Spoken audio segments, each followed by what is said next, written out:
Today we delve into the disturbing and heartbreaking story of Junko Furuta, a Japanese girl whose tragic ordeal shook the world. Brace yourself for a chilling account of one of the most horrifying cases of torture, assault, and injustice in the modern history. Junko Furuta, affectionately known as Jun-chan, was born on January 18, 1971 in Misato City. She lived with her parents and two siblings, attending Yashio Minami High School, where she was considered a good girl with very few absences. Junko aspired to become an idol singer and had distinct features which drew comparisons to famous singer Mariko Kurata. 18-year-old Hiroshi Miyano, documented as Boy A in official reports, was a high school dropout and a low-rank affiliate of Japanese crime organization Yakuza. Despite his privileged upbringing, he turned to a life of crime, joining a motorcycle gang and engaging in various illegal activities including assault and trespassing. He was also dating Boy D's sister and wanted to marry her. Right now, it is important to clarify a common misconception. Miyano did not target Junko because she rejected him. He was unfamiliar with her and she was simply in the wrong place at the wrong time. On November 25, 1988, Miyano and his friend Shinji Minato, documented as Boy C in official reports, were looking for girls to assault when they spotted Junko on her way home from a part-time job at a plastic molding factory. They devised a plan. Minato would feign an accident by kicking her bicycle, and Miyano would come to her aid, luring her into his trap. Miyano approached Junko under the guise of concern, offering to walk her home. Naively, she accepted. Little did she know the horrors that awaited her. Miyano took her to an abandoned warehouse where he raped her and then threatened her and her family with his Yakuza connection. But for Miyano, the brutality was just beginning. He decided it would be fun to completely abduct her and took her to a hotel against her will. Around 11 p.m., Miyano called upon his friends Joi Kamisuke Ogura, documented as Boy B, Shinji Minato, and Yasushi Watanabe, documented as Boy D, to join them at a bike rental place. Together they roamed the town, terrorizing Junko along the way. Later, Hiroshi and Minato left to return a rented motorcycle, while the others waited in a park near Minato's house. As the freezing cold began to take its toll, they made the decision to take Junko to Minato's house.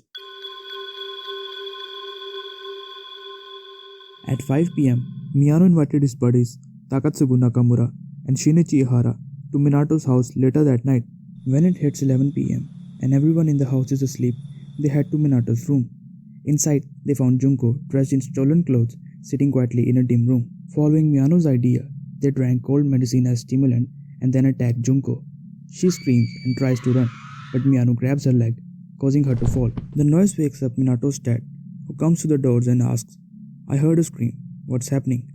Ogura tells him to quiet down, saying it's nothing and to go back to bed. Miyano and Ogura get mad because Junko's scream woke up Minato's dad. They warn her not to scream and start hitting her legs, especially her thighs, until she stopped making any noise. After that, they assault her and even shaved and set her private parts on fire. Takatsugu and Shinichi were watching with fear and horror. When Ogura orders them to join in, they refuse at first, but Ogura threatens them and they reluctantly join the attack. Junko was in a state of shock, staring blankly at the ceiling throughout the terrifying ordeal. Around 4 p.m. in early December, while the four of them were taking a nap, Junko went downstairs and called the police. She was about to speak to the police, but Miyano interrupted her, hung up the call, and punched her. When the police called back, Miyano answered and misled them. He then dragged Junko back to the room, where all four of them assaulted her and poured lighter fluid on her ankles, setting them on fire.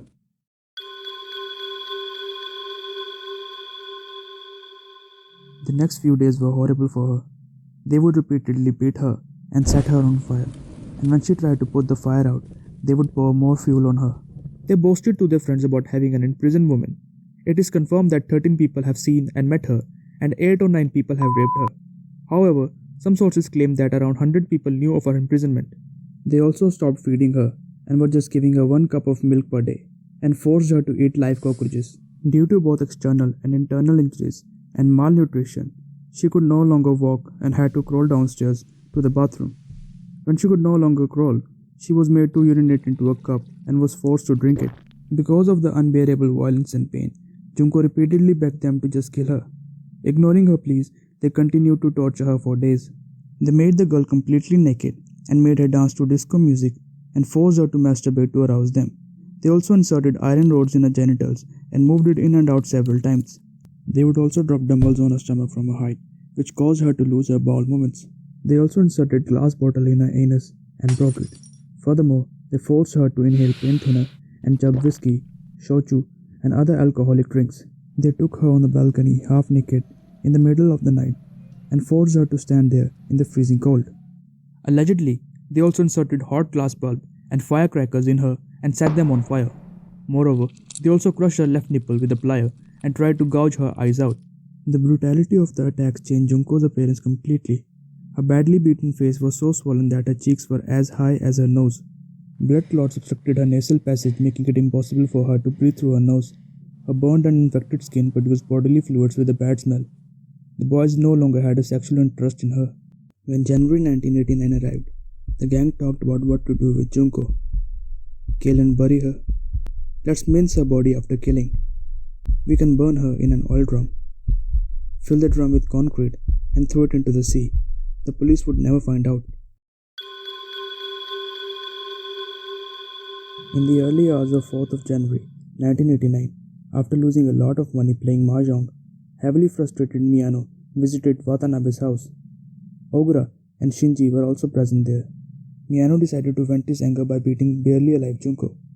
They went to Minato's house at 8 am and attacked her. Junko was punched, kicked, and had her face covered in hot wax with 2 short candles placed on her eyelids. She hardly responded.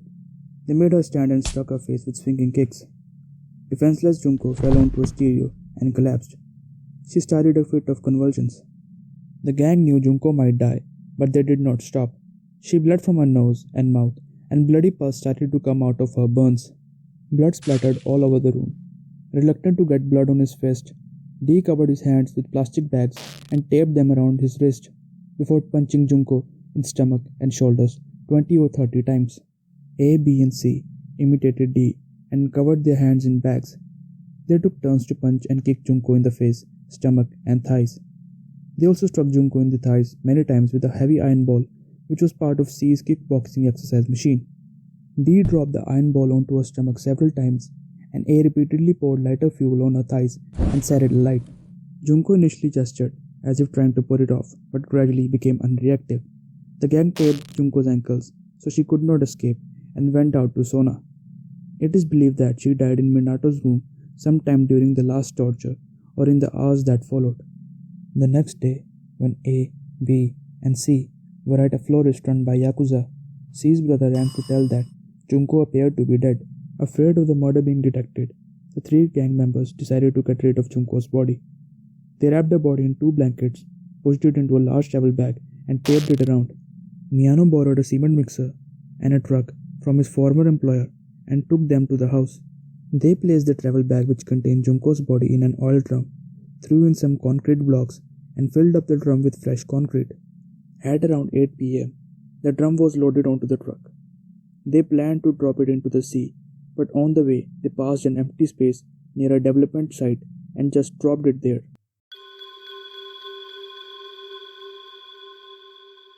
On the 23rd of January 1989, A and B were arrested for gang rape of a 19-year-old woman, which happened in December. On the 29th of March, 2 police officers from Ayase district came to interrogate them. During the interrogation, one officer lightly uttered a trick question to Miyano. He said, "You must not kill someone, you know." However, A thought that the officer meant the murder of Junko, thinking that B in the separate room had already confessed. He said, "I am sorry that we killed." The officers were shocked as it was just a trick question. They went to the empty space according to the confession, where they found a drum with a strange smell. The 305 kg drum was lifted onto a truck by a crane and taken to the police station the following day. Junko's body was found in the drum in a fetal position, badly decomposed with a black and bluish color, and had to be identified by fingerprints. According to Dr. Ishiyama, who was in charge of the autopsy, the cause of death was found to be a Japanese candy named Ogura Yukan being stuck in her airway, which was offered to her by boy B. She was choked by the candy for 3 or 4 hours, eventually leading to her death by a traumatic shock from suffocation.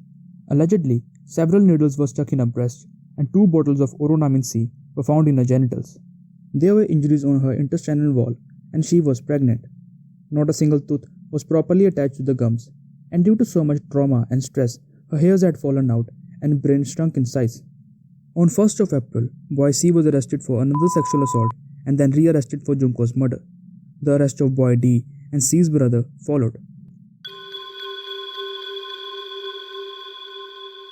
Junko's funeral was held on 2nd of April 1998. Had she not been murdered, the following day, Monday the 3rd of April, would have been her first day at work at electronic retailer.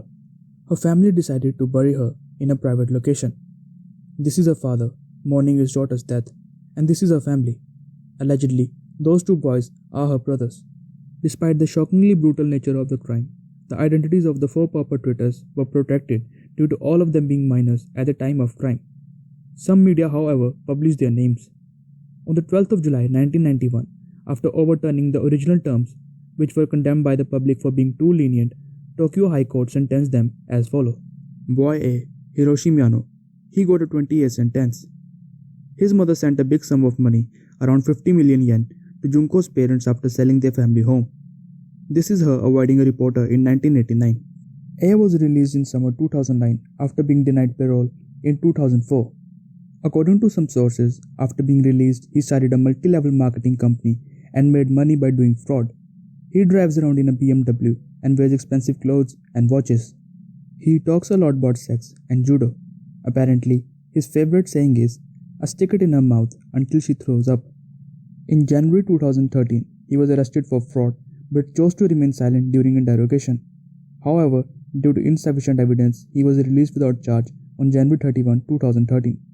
Joe Kamisuke got an indefinite term of 5 to 10 years. He was released in August 1999. After release, he worked for an IT company, but he got paranoid about being recognized by his co-workers and he quit the job. He also married a Chinese woman, but they got divorced. In May 2004, he was arrested for attack, abduction, and imprisonment of a man. During the attack, B boasted that, "I have killed a person and I can kill one more. There is no difference." He was given a 4-year sentence. A few sources of information report that B's mother allegedly vandalized Junko's grave because she ruined her son's life. A source of information in more recent years states that B's father's saving, originally meant for Junko's parents, had been consumed by B for luxuries. Shinji Minato received an indefinite term of 5 to 9 years. In the 2000s, he married a woman from Liechtenstein and had a daughter. But they divorced due to domestic violence, resulting in woman obtaining the full custody of the child. Despite the severity of the case, C's parents and brother were not charged. The house where Junko endured 40 days of torture was demolished and replaced by a new residence, now owned by a different family. Before the torture began, Junko shared a meal with C's family downstairs, where C's mother urged her to return home, only to be met with aggression from C. He exhibited violent behavior toward his family and would often hit her mother. Furthermore, his mother once called Junko's mother under a fake name, inquiring about her daughter, but abruptly ended the call upon confirmation. In my opinion, their failure to involve authorities make them equally responsible for Junko's tragic fate and warrants legal repercussions. On the other hand, his brother was designated as a watchdog for Junko. His involvement in the assault remains unproven. In 2018, he was arrested again for attempted murder of a 32-year-old company employee over parking dispute. However, he was not charged. Among all the boys, Minato is the only one who have a public Twitter account on which he is active. He has said that murder of Junko was a shameful incident in my boyhood. In 2015, he posted about the death of his father and also complains about his swelling feet and how he is unable to sleep. People in the comment section are always reminding him of Junko by writing about her or posting her picture. He also have a YouTube channel with 2 videos, but he is not active there. Yasushi Watanabe got an indefinite term of 5 to 7 years. According to some sources, he is living with his mother and had not worked since his release. He is the only one who have not committed any further crimes. Junko also had a 23-year-old boyfriend named Kawamura who worked as a construction worker. They met through a mutual friend in 1987 and started dating. On 23rd of November, just 2 days before her abduction, it was Kawamura's birthday, and Junko gifted him a black sweater which she knitted herself. When Kawamura was told about her disappearance, he was desperately searching for her. The news of her death filled him with rage and sadness. He didn't attend her funeral. Instead, he visited the place where her body was found. Not much is known about her family, as they stayed away from media. This is the place where they used to live, but they have moved now. Allegedly, her mother had a mental breakdown and had to be admitted to a psychiatric hospital. when she heard what Junko was forced to go through before her death. I want to address a common misconception regarding the relationship between Junko and her perpetrators. Victim blaming was rampant in Japanese media, with headlines suggesting that Junko was a delinquent and somehow at a fault for her own ordeal. But in reality, Junko was kidnapped and subjected to unimaginable horrors by her perpetrators. Another misconception is that her parents didn't do anything to find her, which is wrong. They contacted the police on 27th. They even went to the school to report her missing. Junko was forced to call her mother 3 times, telling her she was safe and would return home soon. But her mother found this behavior strange and didn't believe her and kept on searching. Apparently, her last words to her mother were, "Taskete," which means, "Please help me." Had Junko not been murdered, she would have been celebrating her 53rd birthday on the 18th of January. She would have had a family of her own, living a wonderful life. But all of this was cut short by the monsters who were roaming freely in our society and enjoying their life. I hope that they realize the magnitude of their crimes and are tormented by the guilt to their last breath. I will be putting the link to her online memorial in the description. If you are interested, please go and pay your respects. Rest in peace, Miss Junko Furuta.